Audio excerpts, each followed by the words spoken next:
What's going on, guys? This is Garrett here, and I am going over the movie Big Fish, and this is my analysis of the movie, specifically how truth is explored in the film and how we can dissect that just by going over it here. This movie is directed by Tim Burton in 2004. It is based on a novel. I will not be discussing the novel. However, I will just be talking strictly about the movie and my interpretation of it in this particular sense. Make sure you like and subscribe if you enjoy videos like this. And yeah, we're going to go ahead and jump right into it. Edward Bloom's mode of storytelling is, in fact, a careful and caring distance from the reality of death, disappointment, and bodily decline in the life of his son Will, rather than self-aggrandizing. Rather than simply offering the abusive and disappointing reality of his life, Ed does not offer up his life as a transparent account.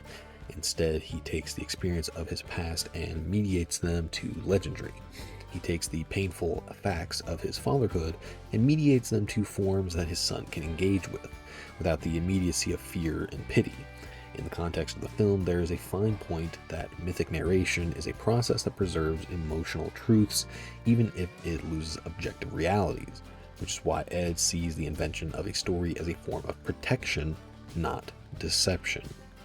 He provides his son with the fictional man he has always presented to him and builds a wall against the reality of mortality, the reality of a son who must engage with a suffering father at a time when he wishes to see a strong, brilliant figure.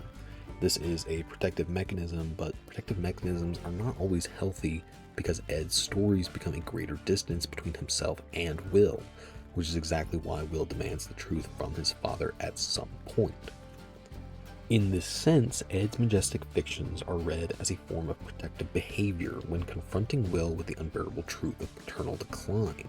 Since Ed takes the liberty to turn trivial detail into events and surrounding them with giants, witches, and incredible runs, illness and death are therefore permanently excluded from the frame, granting its child an image of paternity that is undamaged by corporeal corruption.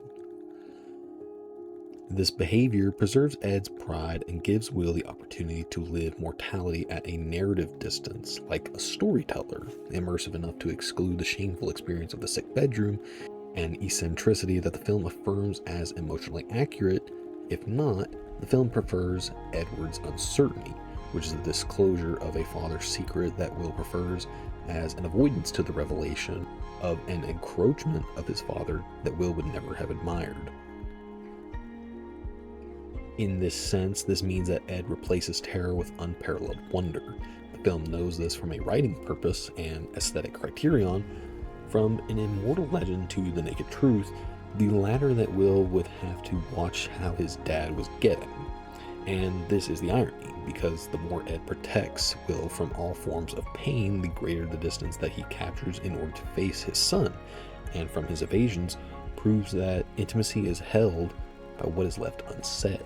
Finally, Ed's most effective stories mix fantasy with reality in ways to dwell on the fact that he wants to ensure that Will receives a comforting version of the experience. The giant Carl transforms the heroic vision of departure of adolescence into a powerful destiny, and the witch Glass Eye offers a reasonable explanation of the fear of death by creating an image that can be seen rather than suffered directly. His tale of Spectre works in the same way, creating a perfectly idealized town that is not a historical time and where it seems that loss, growth, or disappointment must be postponing, waiting for the end of this narration. It's asserted that narrative framer intensifies sympathies and loses some rival accounts in its path. A clear pattern regarding Ed's stories organize Will's family memory view without being an objective report. These episodes offer consolation rather than verification, allowing the paternal mystique to endure some time and making Will feel that that man is behind the story. In contrast to Ed's ever-defensive mythlogems, Will demands the truth because the safe stories are no longer safe. This is not to say retrospective fantasy does not exist for Will. Rather, when he suspects every stretch of the truth represents a refusal for raw intimacy along the edge of his father's mortality, his family history becomes a performative showcase at a moment when he desires confirmation. Observations on father-son disintegration suggest an underlying reason for this clash. The father-son relationship is often infused with emotional distance that emerges from repeated breached disclosures, leaving the son without any sense of stable bearing toward his father's authority. Consequently, Will's desire for witnesses, documents, and plain explanations seeks to reveal the remaining man now that the myth has fallen and how far love extends in the ashes of the broken delusion. Will's assault on Ed's narrative makes it apparent that the traditional ideas of truth, that is, information, are crucial to reconciliation. Sadly, the demand for truth endangers the institutions Ed has gradually constructed to protect himself and his son.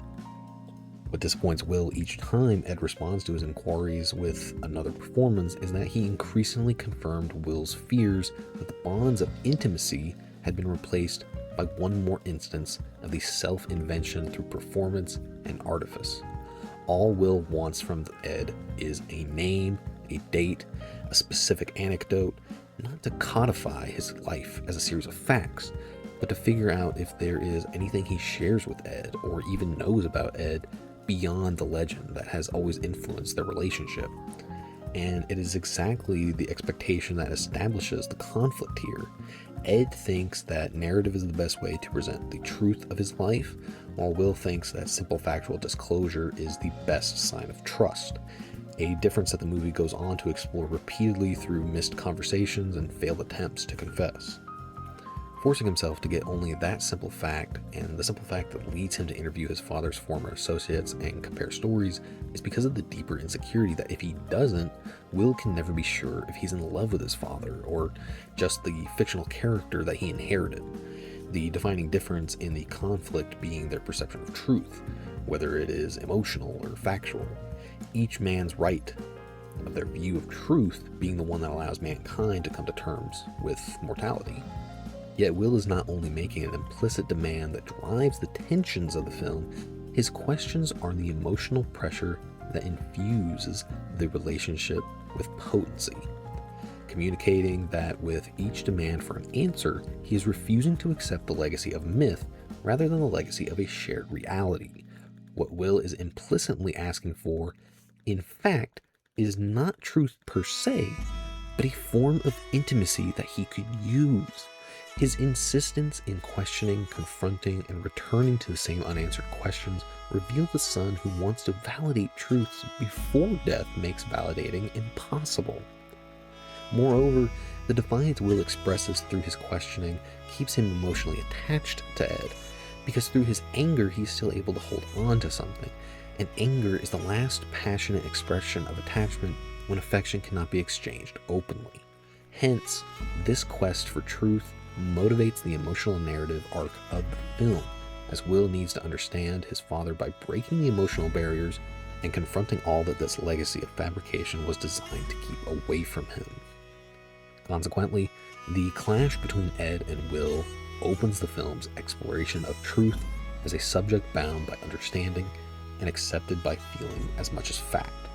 Ed's life stories probe whether imagination's patterns replace documents' accuracy in knowing someone else, while Will's operating principle is the belief that fully presenting casual events is the only way to secure intimacy, yet the film does not fully complement either argument.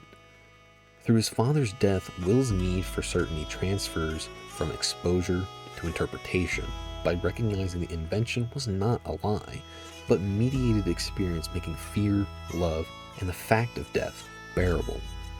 Finally accepting that the truth of Big Fish is not fact or fiction, but the relationship between perception and concern that can exist even if the facts cannot be proved.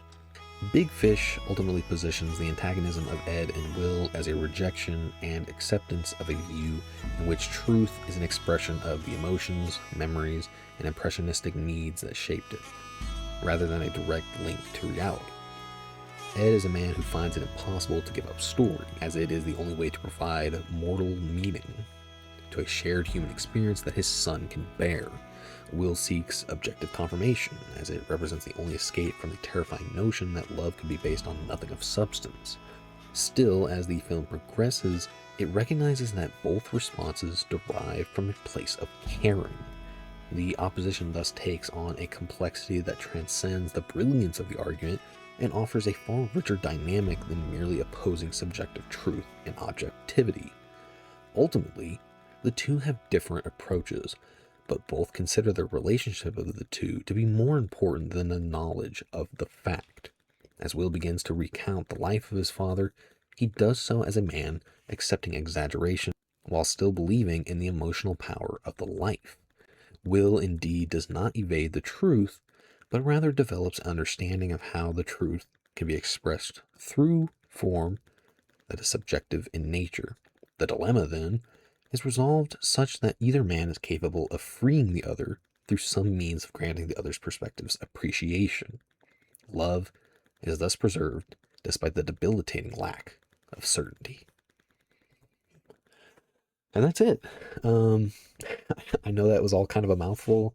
I had a lot to say about Big Fish. It was on my mind lately. I think about it a lot in terms of, myself and my own father. That really hit home for me, and just stories in general and how we use them to convey certain things to other people, and how truth kind of has to find its own path and all that. But that was just kind of like my general thoughts. Let me know what you guys think in the comments below. Don't forget to like, comment, subscribe. Let me know if you enjoy videos like this or analyses like this. I do enjoy making them. So if you enjoy watching them or listening to them or whatever, please let me know. And don't forget to like this video because that really helps with engagement if you don't choose to comment, that is. But yeah, that's going to be it from me, guys. Catch you guys later.